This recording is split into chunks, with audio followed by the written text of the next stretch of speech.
Okay, welcome to this episode of L3 Philosophy with Emmi, which is the L3 philosophy is love yourself, love your relationships, love your life. And we're always talking about tools and strategies and even personal stories around how we can better do this in our lives through challenges and life transitions.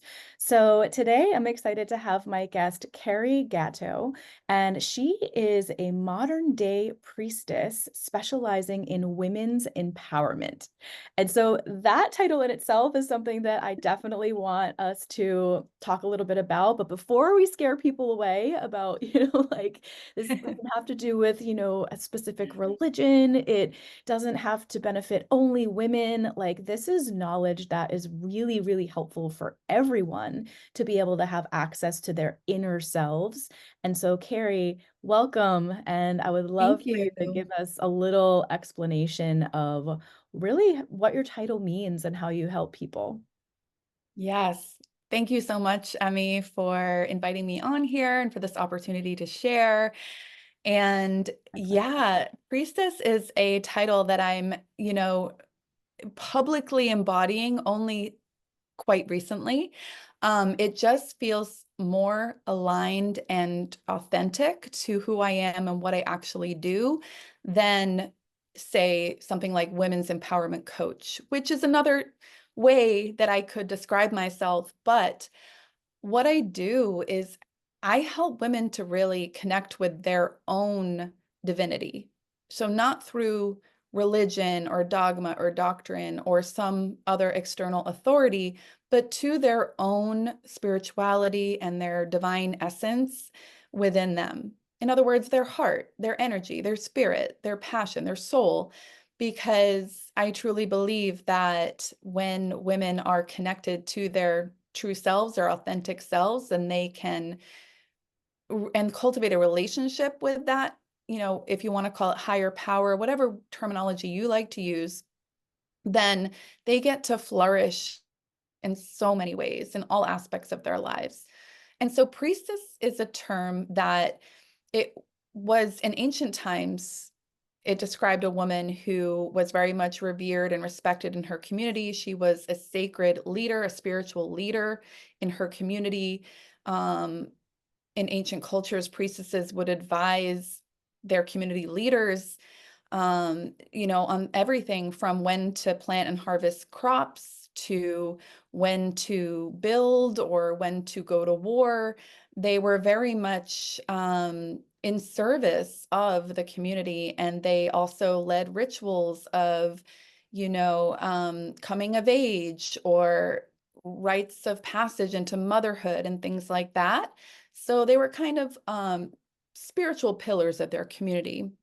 And that archetype has really gotten sort of forgotten over the past 5,000 years or so, where we've more so been immersed in a patriarchal culture, a male-dominated culture.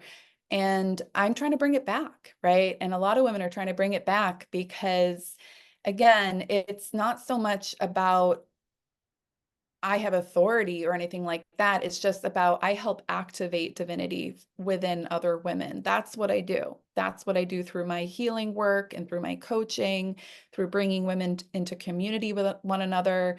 We're activating one another and really connecting with the true, authentic essence of who we are. Hmm.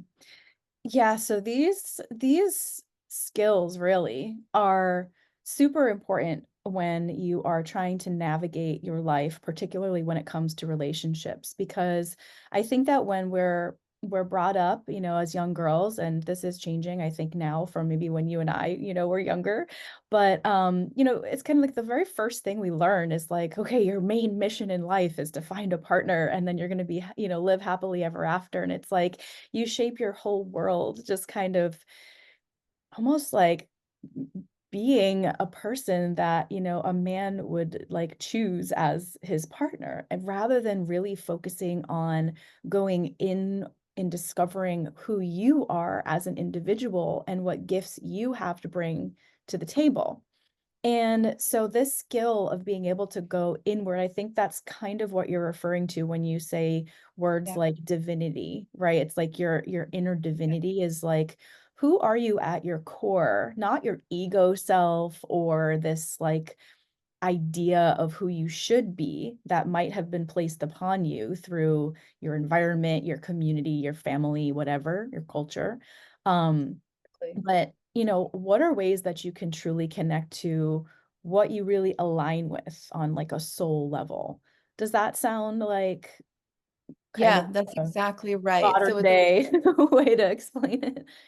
yeah, exactly. So it's the you that's beyond the roles that we identify with, like wife or mother or daughter or friend or auntie, right? Or colleague or boss or employee. It's beyond all of the roles that we're prescribed or given and beyond the ego self. It's that, soulful self, that essence of who you are, your true authentic self who is whole and complete, and it cannot be contained into any singular role or identity, right? So that's exactly right. That's who I help encourage women to come back to come back home to, because like you said, as we grow up, we are shaped in different ways by our society, and we are, as children, we receive validation from our parents for certain things, whether it's, doing well at school or helping out around the house or looking pretty or, being a good girl, being docile and obedient, things like that. And so we start to learn these behaviors, and we develop these patterns that are really just designed to receive more validation, right? I know for me, I was an oldest child, or I am an oldest daughter in my family, and my parents are both oldest children as well in their respective families. And so there's, sort of a theory around being the eldest daughter that you become the one who's very responsible, very hardworking, very diligent, and is sort of the role model of the family and takes care of the younger ones and things like that. And that's pretty much what I was, right? And so I very much developed these patterns of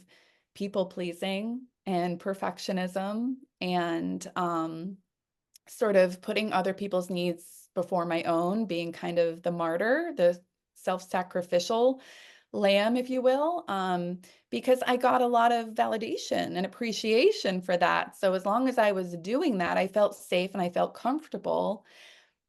But then I reached a point in my life where I realized that I had to start seeking my validation from inside myself, because as much as I did that and stretched myself thin, it only led to burnout, right? Eventually, there's only so far you can go in seeking your validation from external sources. Mhm. So I reached a point where I was like, yeah, there's something missing here in this picture. And I had to really look at that relationship with myself and start to heal that relationship with myself and start to source my own worth and validation from within me. Does that make sense? Yeah, 100%. I mean, it's completely in alignment with, my L3 philosophy of, love yourself, love your relationships, love your life. It starts with yourself. Whatever beliefs you have about yourself, however you feel about yourself, the level of knowledge that you have about who you are, that all ripples out into the next level, which is relationships. And then your relationships ripple out into other areas of your life, like how Mhm. well other areas of your life are going, or how fulfilled you feel, or how happy you are, or whatever. Um, and so I would Mhm. love to, because I really want this conversation to speak to both men and women about why it's important for us to be connected to and understand the energies, masculine and feminine energies that are present in all of us. So why is it important for us to understand, as women, how is it important to understand and utilize both of those energies, and in what kind of proportions? And, Yeah. why might it be important for men to understand their own proportions? I know this is a really long question, but then how is it important that we understand each other's? Because a lot Yeah, of, the things that can fill our cup or nurture us for men and women are different. And so if we can understand what those things are for not only ourselves, but also our partner, it makes it a lot easier to be able to give somebody, the space and the support that can really help them thrive, which helps you thrive as a couple. So I know that was a absolutely. lot. I know there's so much to dive into. I love it. So Well, I maybe we think should start with just like defining like what are energies, yeah, and then like what are some of the characteristics of each one? thank you. Yeah. I think first and foremost, it's important to understand that everyone has masculine and feminine energies regardless of gender, right? So it's not necessarily that I'm talking about, you know, masculine is men and feminine is women. Um, However, feminine, energy is usually embodied more in women and masculine energy embodied more in men. To some extent, that's true. And yet, I think ideally, we really want a balance of both masculine and feminine energies within us as individuals. Um, Harmony and balance is what's important here. So, as far as when it comes to relationships, I think this is so important to understand because masculine and feminine energy and men and women really thrive most when there's mutual support and understanding and appreciation, right? So it's not about one dominating the other. It's not like um I'm promoting that women should, dominate men or be more powerful than men or anything like that. I think that both men and women thrive more when they can support one another mutually and come together in a more balanced, harmonious way. And so, like you said, it's really important for all of us to understand, how what that looks like, what that feels like, and how to achieve that mutual support. And as far as what each energy kind of is, what it consists of, so and this is interesting because one of the first times I became aware of masculine and feminine energies, it was when a coach presented me with a list of Mhm. the traits or characteristics of one masculine energy versus the traits and characteristics of feminine energy. And she asked me to self-identify where I felt I was more, heavy in or more aligned with. And so the traits on the masculine side are things like assertive, um, action oriented, um, ambitious, competitive, um, forward thinking, um, let's see, strong, things like that. And it's very much about action and sort of outward energy into the world. What are we doing, right? Think about men loving sports and things like that, and the business world of hierarchy and status and achievement, setting goals and reaching them. Like all of that's a very kind of masculine, more of a masculine energy. On the feminine side, we have things like compassion, cooperation, collaboration. So it's more of like a team-oriented energy. And also, sensuality, intuition, um, nurturing oneself and others. It's about the collective. It's about bringing people together. It's about how can we all win together? How can we all rise together? Um, so it's kind of got this unity consciousness aspect to it. And also, it's less about the doing and it's more about the being, right? It's like being present in the moment.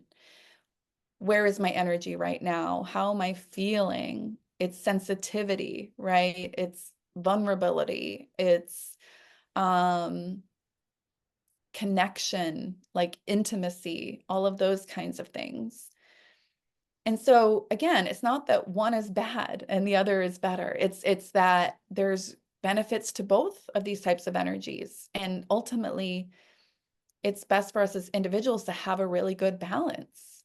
I like to say, I value aligned action. So not just action for the sake of doing, like hustle kind of energy, but starting from that beingness and what feels good and what do I want to feel like and how can I, create an action that actually nurtures who I'm being, right? And so there's this beautiful infinity loop between the being and the doing that can happen. Whereas if we're just sitting and meditating all day and not doing anything, well, we're not going to get very far, right? We're not going to manifest very much of anything. So it's always that balance Yeah. between, yeah. Yeah, and so what I'm hearing you say, and I think it's really important for people to understand this concept, is that you and I, men, women, we're all constantly flowing in and out of our masculine, feminine energies within ourselves based Yeah. on what we're doing, how our state. And so it's not that we're saying, okay, here's a list of masculine energy qualities. We're not saying that women can't, be these things or do these things or act in a certain way, and men don't do, the other column. What we're Right. saying is that through these um, energies, different kind of behaviors arise, right? And so we're always trying Yeah. to, like you said, seek a balance that feels harmonious to us as an individual. So it's not even, and when we say balance, it doesn't necessarily mean that it's 50-50. Like and you can correct me if I'm wrong, but like for example, for a woman who maybe is like a really feminine woman, it Mhm. probably wouldn't feel comfortable for her to be 50-50 in her masculine and feminine energy. She might need to do things Yeah. that really support her femininity because that's where she feels most aligned and in flow. And, maybe it's the opposite for a man. So Mm. having this flow in and out of these energies can help us Yeah. understand how to support ourselves, I think, especially through challenges and when we're intertwined with another person in a relationship, we can really be impacted by how we show up with another person based on where we're spending our own time energetically. Right? So, like, as an Yeah. example, if you want to speak to like an example of if a woman spends too much time in her masculine energy, do, right? Achieve, achieve, achieve, achieve. We're not saying it's bad to do those things, but if she doesn't get to connect with her feminine energy enough, then she might show up to the relationship freaking tired and like not in the mood for, intimacy, or just feeling burnt Yeah. out, run down, and the man is like, "Why are you, not your vibrant self?" Yes, I'm so glad you brought that up because I think it's not uncommon, because that was my story. When I looked at that list the coach showed me, I was like, oh my gosh, I'm almost all masculine. Like I had prided myself since I was a little girl on my ability to get things done and my ability to work hard and achieve results. I'd been like a straight A student. I'd always excelled at school and in the workplace, that was again how I got my validation, right? So I had skewed so much to the masculine, and at the same time, I devalued my feminine Mm-hmm. because growing up, I had absorbed subconsciously, it wasn't like I knowingly did this, but I subconsciously absorbed the message that feminine is weak. Mm. And that if I wanted to get ahead in life and be successful and independent, I had to pretty much abandon my feminine side and really lean into those masculine traits that I had. And so I was the prototypical boss babe. I was in real estate. and I just threw myself right into my work because I wanted independence more than anything. I wanted security for my family. I was a young mother too, and I wanted financial freedom. I wanted independence, right? So I really just kind of overdid it and went full force into the masculine again without choosing that consciously. It was just my behaviors and my patterns that I was exhibiting every day. And I was dialed in to that every day. But it did show up in my relationship Mhm. after time. It showed up as feeling burnt out, feeling resentful, feeling angry and bitter that I was working so much and also doing a lot of the childcare as a young mom. I have 3 kids. Mhm. Um, and feeling like, those things you said, like I wasn't in the mood for intimacy and things like that. And I wasn't taking care of myself. I wasn't doing self-care. I wasn't paying attention to that inner life, that energy of how do I feel right now? What actually makes me happy? I didn't have any like hobbies of my own or creative outlet or anything. Um, because I was so focused on the future. And then one day, I remember I was just sitting at my kitchen table having coffee, and we had recently bought a 2-family house, which was a big goal that I had had, right? And I was so excited that we'd achieved the goal, but that satisfaction was such a momentary blip. It was Mm. like, yay, okay, what's next? Oh man. What's the next goal, right? What's the next Yeah. mountain we can climb? And I realized that I wasn't sure what it meant to just be happy in the present moment Mhm. without having some goal to chase. And I was like, well, wait a minute. If I can't be happy in this present moment, I'm probably not going to be happy when I achieve my next goal either.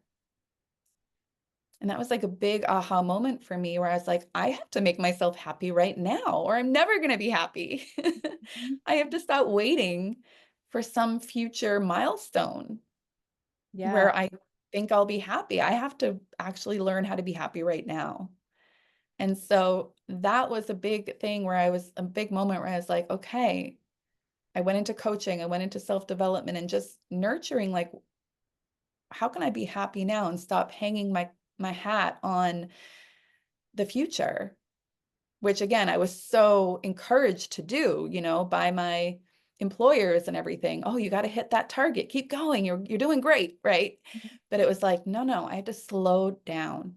And that's a big piece of the feminine energy is just slowing down. That's what I was just going to ask. I say, so, what parts of feminine energy did you need to access, and like what were some tangible like actions or examples of, what that looks like? Like, I think it's very kind of abstract for us to say, oh, you just have to, be in your Yep. feminine energy. It's like, well, how do you do that? So I know that this has played a huge role in my life this year, is completely changed my stress levels, my moods, my ability to feel vibrant and alive has been doing things or just, being practices that allow me to shift back into my feminine. So, what does that mean? Can you give us some examples of things that we can do to access more feminine energy within ourselves?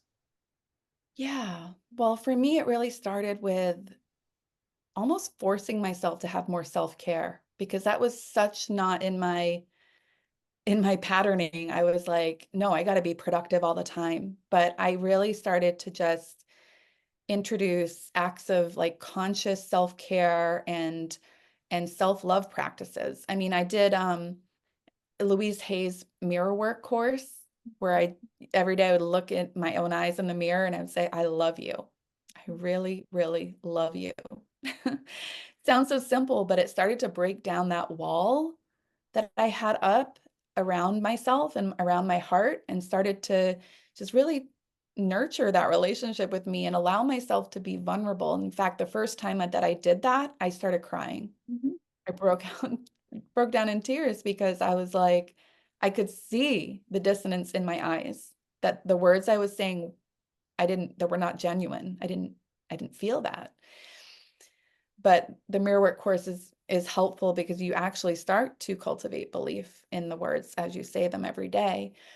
Um, Can I pause you there? Because I think this is yeah, like so important, yeah, especially for women. Because as we were talking about, we're so used to seeking those kinds of words from other people and specifically from our partner, from our romantic partner, right? It's like, how often do you hear, or see memes that like, oh, women need to hear, their man say, I love you 1,000 times a day. And yes, like words of affirmation are really, really powerful. But if you aren't practicing saying those words to yourself, then and the only source is to get it from someone else, then that makes you dependent right away, right? It makes you dependent on someone else doing those things for you. And so then when you don't get it, it makes you feel lack. It makes you feel, you know, out of control because you can't control what someone else does or doesn't do. You can ask them and you can, hope like that would be really nice if they would say these things to me. But if you're dependent on how you feel based on whether they do or they don't, then you're not setting yourself up for success. And so yeah, that was my situation too. And I, just like you, recently this past year started doing mirror work as well and, all the positive yeah. self-affirmation things, but it's more than affirmation, right? Like the Mhm. mirror work in particular is, like you said, I had an emotional reaction too. And it's just like, whoa, you wouldn't think something that sounds so simple would actually elicit such a reaction within yourself and maybe even be hard to do. I know I procrastinate doing that exercise. I'm like, I put it off and I'm just like, Yeah, just go stand in front of the it mirror can and say be. it. Like you can do it. It really is so profound, and I still do it. This was, gosh, like 7 years ago when I did it, I think, but I still do it when I like see my eyes in the rearview mirror or something like that. Because the thing is, we are so conditioned to criticize ourselves as Mhm. women. We are so conditioned to have that critical eye toward ourselves and other women too. So when we unlearn that and start to condition ourselves to show love and admiration and appreciation towards ourselves and other women, and that's another step that we can take, is it's going to just fill us up, right? It's going to fill us up with that validation that we are already worthy and whole and complete, and we are worthy of love without doing anything, without Mhm. having to, you know, achieve anything. We just are. We just are. And so that's our starting point when we go into other relationships, whether with our partner, or with our kids, or family, friends, colleagues, clients. We are already starting with that inner knowing that we were showing up as complete and whole. And then anything else that we get is just like the sprinkles on top, right? From other people. When they give us praise, it's like, wonderful. That's Yeah. not a bad thing. It's wonderful, but it's not like we need it. It's just extra. It's just bonus. And that's a Yes. great place to be. And then as a woman, we become more radiant as well, right? We become more radiant because we're not coming from this place of lack and scarcity. And I need you to fill up my cup. It's like, no, my cup is already full and overflowing. The Mhm. more that we do that self-care. And when a woman is in that overflowing energy, when she's feeling good about herself and she's allowing herself to experience pleasure and fulfillment, then she's going to be so much more fun to be around. Way more My fun. husband, he doesn't even know half of the stuff that I did, but he, definitely got the benefits too.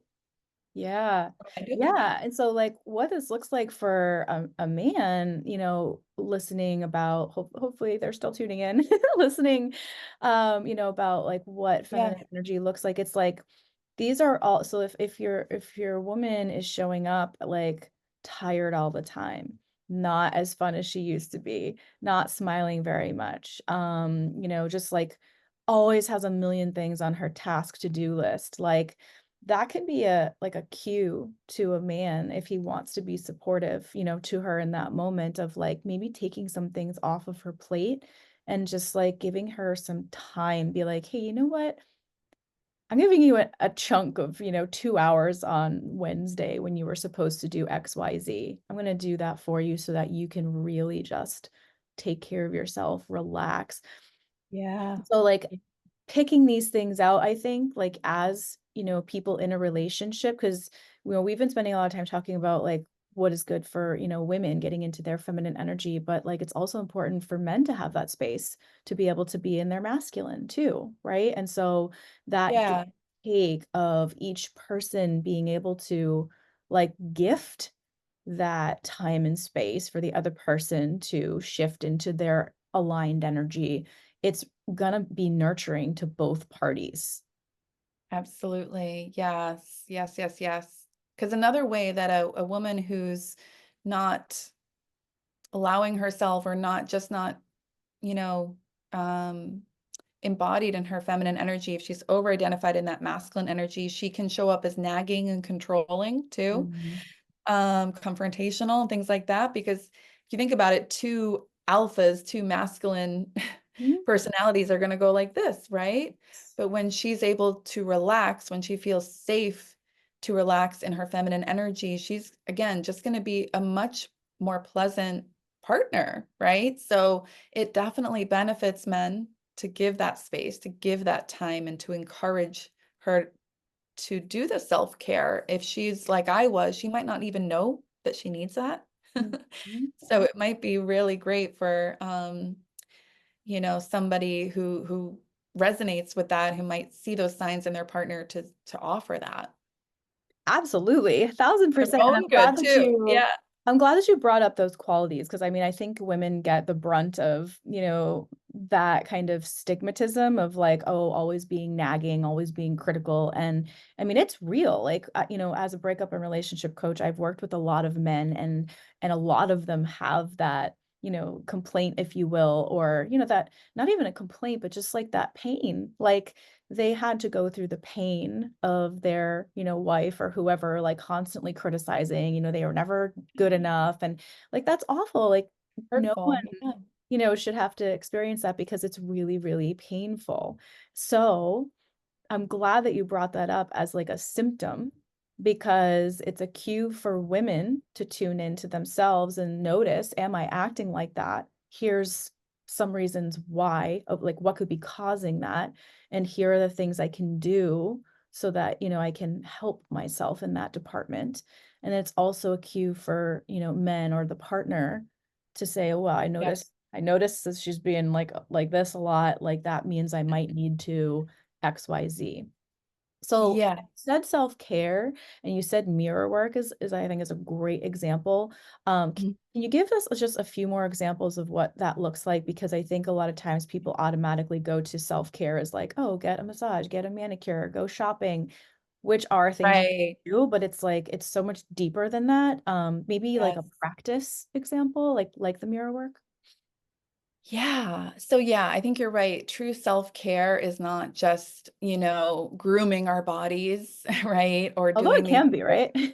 I mean, those can feel good, absolutely. But to me, deeper self-care is about really being true to yourself, really living a life that you enjoy, like, and being authentic in your life. So a big one for me is creativity, actually.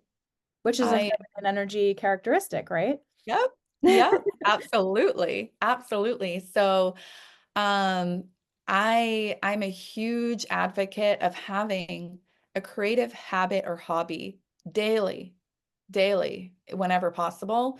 And even if it's only like 5 or 10 minutes, that's okay. Mhm. I actually write every morning. When I get up, first thing with my coffee, I write 3 pages is the goal. I don't always get there, but that's sort of my practice. And I swear, it is magical. It is magical. I mean, it improves our intuition, another feminine trait, right? And superpower. It opens up your creative channel for inspiration to drop in, not only during the practice itself, but throughout the day. I'll just notice I'll get like these epiphanies and downloads out of nowhere. since I've started this practice, and it's been several years now that I've been doing it. I'm actually writing a book now too. That Yay. was a result of of some of those downloads. And so, but more than that, like it's not about the result. This is the thing. We are so trained and taught to think of, oh, our art has to be, liked by other people in order to even be worth doing. Mm-mm. This creativity is not about the result at all, about the outcome at all. It's just about being in the creative flow. It's about allowing inspiration to come through. And sometimes it takes time to build that habit. They say it takes 66 days or something like that to establish a habit. So you may not feel the flow right away, but if you keep doing it for a couple months, you'll start to notice a shift. You'll start to notice something different, like you're more connected to yourself. It's Yeah. almost like you're having this conversation with the cosmos. It's like you express and then inspiration comes in. Expression, inspiration. It's beautiful. I love it. And I think that everyone is, we're co-creators, right? With the universe, the divine, whatever source. We're co-creators. And so we're meant to create, we're meant to express. And it's really hard to be in touch with that soulful essence of who we are if we're never expressing, if we're only consuming content, Yes. right? We need that opportunity to express on a regular basis, I think. Yeah, and I love that you gave the example of writing as a creative outlet and just there's so many practices that, people can start that if it feels like friction for you, then maybe that's not your thing. Like maybe if you're like, well, I don't really like writing so much. Okay, well, guess what? Like there's so many people who, when they're cooking, they're creative, right? It's like, I've seen so many cool pictures, Exactly. go by on Instagram or whatever of like people creating art with food or, even just That's experimenting my with like, husband. yeah, with like new spices. Like that's also an example of just allowing yourself the time to be creative, right? Trying a new recipe, even doing it on your own. Maybe for you, creativity looks like choreographing a little dance routine. I'm a dancer, I love dancing. And I know that when I was teaching salsa styling classes, I used to love like creating a little like 30-second routine, for my class. Like it was just a Oh, time yeah. where so creativity, I Yeah. think, can look really different for different people. So, like, do the Yes. thing that you're drawn to most. Yes, it's whatever gives you that experience of like, the creative flow where it's like time just kind of drops away and you're like in this different dimension almost. And all of a sudden it's 2 hours later and you're like, what just happened? Yeah. That's that's kind of what it can feel like to be in that high, it's a higher vibration, the creative flow. Mhm. And dancing is a great one because that also gets you into your body, right? And that's, again, a great way to connect with your feminine energy is just to be in your body because we spend so much time in our heads, um, thinking about things logically and practically and again, trying to meet those goals and deadlines and check things off our list.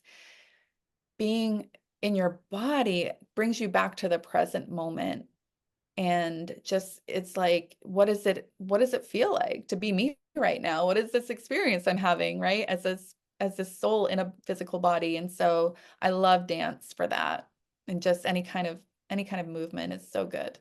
I 100% agree. Yes. Because, when I first heard people saying the word embodiment, I never really like understood what that meant. I had like an idea of what it might mean, but embodiment is, and you can explain this more, but it's like you're not just, learning something or like doing something or a practice. Like you're actually, bringing it into a feeling that is associated with it, or you're acting through with a movement or something kinesthetic, right? Yeah, absolutely. Yeah, it's really just connecting with your body and being present in your body. That's all it really is. We talk about sensuality, right? This is a great thing for couples and people in relationship to have, right? Sensuality is a way that we connect with other people, but it's also a way that we connect with ourselves and with our senses. That's really all it means is, what am I feeling right now through all of my senses, right? What am I seeing? What am I hearing? What am I touching, right? Like all of those things. What can I taste right now? It's just being present in your senses and really letting yourself experience that, letting yourself be alive in the moment in an experiential way, not just up here in the mind, right? Um, so again, that's just another way to like, I like to also encourage women to have a pleasure practice. Mhm. So, meaning that, well, as I define it, having 3 moments of pleasure every day. And again, it doesn't have to be an hour-long massage, although if you can do that, that's awesome. But it could just be, a minute of taking deep, steady breaths, right? And just coming back to your body. It could be taking a walk outside. It could be taking a quick dance break, right? It could be just maybe touching your body and, letting yourself feel good, feel pleasure. Maybe it's taking a nap, but whatever brings you pleasure in that moment, not for some future goal, but just in that moment, what feels good. And it's amazing what 3 daily doses of pleasure can do for someone's mental health and emotional well-being. And Yeah. again, it proves your intuition too. Yeah, and so when you say pleasure, you're referring to anything that feels enjoyable or good, Yes, I brings know. A lot of people are joy, like, right? And pleasure, so that's a exactly, sexual so it word, could be but sexual or sensual, could but be. you're Yeah. saying like I really what actually really like rung when you said it was making something experiential versus just in your head. And so what I know I used to struggle with was feeling like not present. Like, even if I was like, okay, I'm going to set aside, 30 minutes to paint by number, because that's been my big thing this year.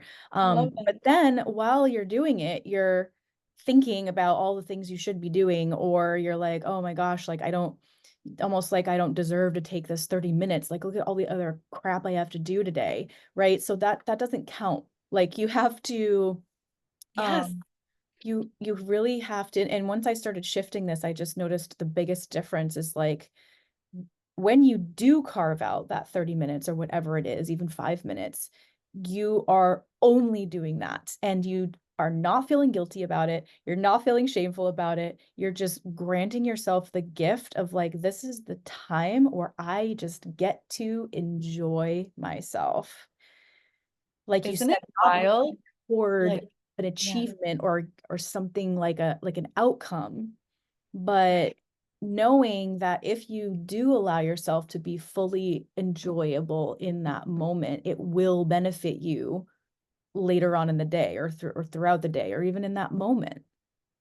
Yes, yes. It's actually wild how hard it can be to do that, to slow down and allow ourselves to just experience pleasure for a few moments. Especially, like I was saying before, I was so convinced that any time for self-care or my own pleasure was just a waste of time, right? It was like, Exactly. oh, I'm not productive right now. This is Mhm.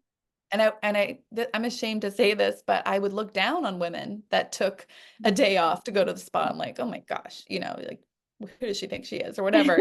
In my mind, it's like I'm working. I'm getting things done, right? I was proud of my work ethic Yeah. to a fault. And so it was so hard for me to build this pleasure practice. But one thing that really helped was having other women to hold each other accountable, because we're so ingrained not to do that and to be thinking of the next thing that needs to get done, especially if you're a mom, right? Or, Oh, if you're I can't working, like imagine. it's like there's always something I should be doing. And so, yeah, but the thing is that we're all it's we're energy. We're not just these physical forms, we're energy. And so when we nourish that energy, when we nourish our spirit and our soul, it does help us in so many different ways. It uplifts our spirits, it uplifts our mood and our attitude and our ability to be productive. So I've found that when I give myself those moments, when I come back to my work, I'm not just slogging through and, trying to pull my weight, right? I'm like excited and inspired and feeling more creative. And so it actually does pay off. It actually is productive to have downtime and to take time for pleasure, Yeah. which is so ironic, right? But it's true. Yes. And so I want to make sure, like on this kind of vein, I want to make sure we do touch upon how, you know, being more connected to your energies and noticing what you need more of, what you need less of in maybe like the masculine energy, feminine energy balance, like for you as an individual. How can this help us for healing's sake? So, as I said, I'm a breakup and relationship coach. And so most of the people that I work with are either going through a breakup, a divorce, or they're still trying to get over a past one. Maybe it was a toxic relationship. Maybe they're in a situationship where they're like confused all the time and they don't know like what choices to make. Should I stay with this person? Should I move on? Like, getting in touch with if you're a woman, for example, with your feminine energy can really help you tap into. So okay, what I'm saying is I see a lot of people try to logic their ways Mm. toward a solution, right? Of like, what should I do? Or, how can I feel better? So how can we utilize our energies to help us heal or maybe be more clear and decisive about what is a good choice for us? Yeah, I think really it just starts with awareness, that we even it's not that we even have energy, it's that we are energy in my opinion. And I never thought of it that way until I experienced energy healing and then also became an energy healer, and I started to see the world so differently. And that's really what kind of, led to this whole journey and this whole pivot to being a coach and a priestess. Was just that I saw everything in terms of energy. And so, I'd been so cut off from my own intuition. I'd always been intuitive and sensitive and empathic, but I hadn't really acknowledged it or I'd thought about it as a weakness. Mhm. And so when we become more aware of ourselves as energetic beings and having energy, and maybe where we have imbalances in our energy, then we can start to address them, right? And so I think a lot of times when people are healing, like you said, they're thinking of, okay, I have a problem. How can I solve it? Right. And then they look to all these outside sources and they read all the books and they are sort of determined to fix themselves as they see themselves as broken. But I think that if we just come back to the knowing that we are able to heal ourselves because we can connect through our energy to our spiritual self. And so seeing it that way, it's like we don't have to necessarily, have somebody else to tell us what to do. It's how do I feel right now? Like, what is my inner knowing telling me? You know, what is my bodily wisdom telling me? Is this good for me right now? Am I feeling lit up by the situation that I'm in, by this relationship that I'm in? Or am I feeling closed down, fearful, and constricted or suppressed by this relationship? Like, just start to notice, where is my energy right now? What is happening on an energetic level? And start to tune in and then start to trust your own intuition, your own energy. And you'll notice that these subtle cues are happening all the time, but because we're not encouraged to listen to them usually, unless we've had somebody that's really mentored us in that, we tend to be disconnected from it, and we tend to overrule it and think in more logical terms. But just starting to cultivate that awareness of our own energy and tune in and trust it is really the first step, I think, in healing that relationship with ourselves. Because Yeah. like any relationship, we need to trust, right? That's the foundation of any relationship.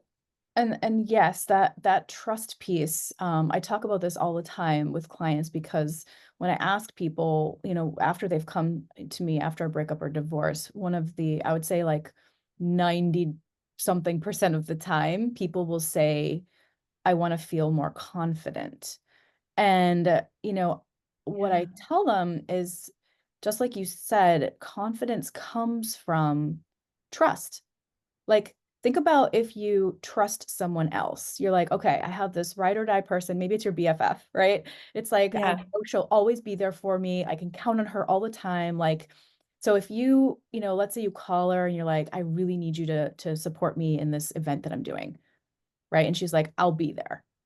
You probably have really high confidence that she'll show up because you trust her, right? So you Exactly. feel confident about her response. Like she told me she's going to be Hmm. there. I know she's going to be there. It's the same thing with yourself. Like if you don't feel confident, it's because you don't have a strong sense of self-trust. Like maybe you don't trust your own choices. Like let's say, for example, when I was in an on and off relationship for many, many years, I didn't trust myself to be able to make the choice that supported me best. Like I knew I was making choices that were bad for me. So how Right. can I trust myself if I am making choices that I know are damaging me? So Yes. so that level of trust, I think, is really important to build up in yourself. And now I went on a tangent and I can't even remember what we initially, what my initial question was or what you had said, but there was something else that where I was Like going. about how we heal, right? How we Oh, heal yes. from a breakup or a bad relationship. Yeah, and I think that that is so important, that trust factor, because, back to, how we're conditioned to people please, right? We're conditioned to put our needs, behind other people's a lot of times as women, as girls. And so that actually breaks trust with Mm-hmm. ourselves, Mm-hmm. because we're not doing the things that we want to do necessarily. We're not taking care of our own needs and desires. We're actually doing things out of obligation, out of feeling like I have to please someone else or appease someone else, right? Or I have to be responsible for how they feel, but not taking responsibility for our own feelings. So that can result in a break of trust where we feel basically that we've abandoned ourselves, Mm-hmm. abandoned these parts of ourselves. We've abandoned our truth. We're not being truthful and trustworthy for ourselves. So we do need to cultivate that. We need to heal that. And one of the things we can do is just to stop doing things out of obligation. Yeah. And knowing how to take care of ourselves. Like, Right. I'm hearing you say, people pleasing, we're doing things for other people, putting ourselves on the back burner. That kind of lends itself to not having built up the skill of knowing what is best for ourselves in each moment.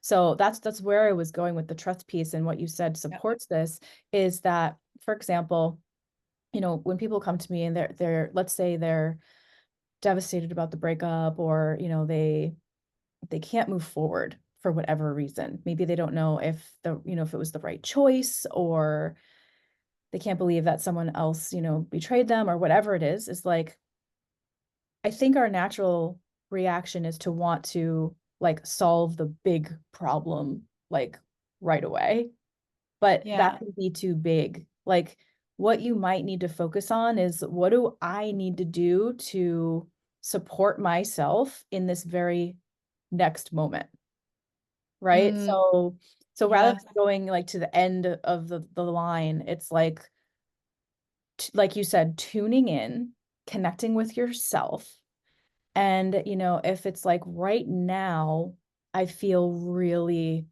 really anxious because I'm stressed out. I don't know what this other person is doing right now. Like, what am I going to do with my life? Okay. Right. So then the next step is, what practice can I do right now that will minimize my anxiety? Maybe something that will calm down my nervous system, like taking deep breaths or going to a yoga class or going for a walk or writing, right? It's like Right. what is the next thing you can do?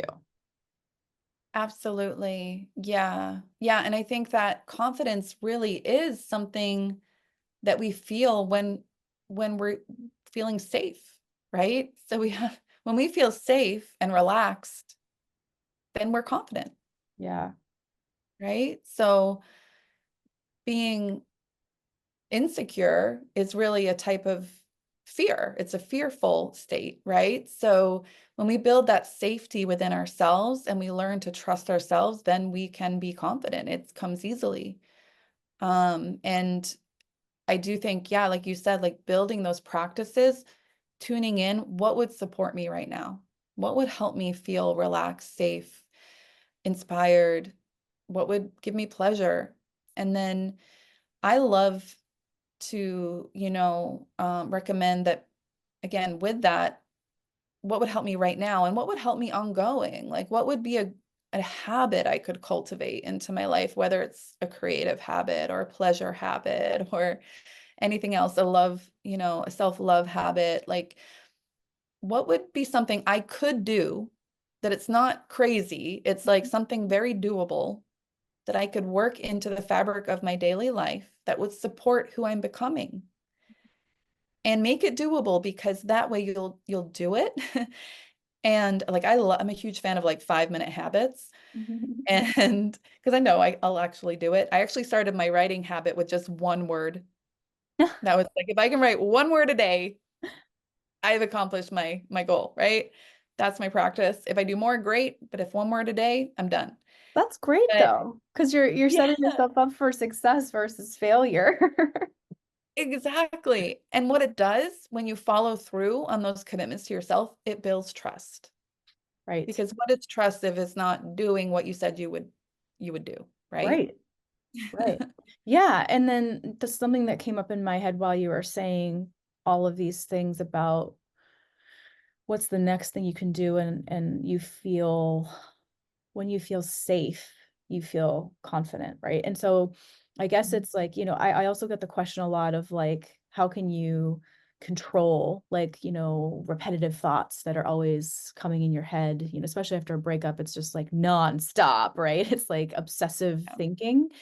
And so, how can we learn to self-soothe? Well, self-soothing is essentially just creating emotional safety and security within yourself.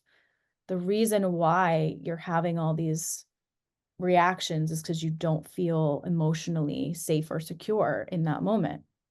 So, building practices where you can introduce that sense of safety and security for yourself, it's not going to happen overnight.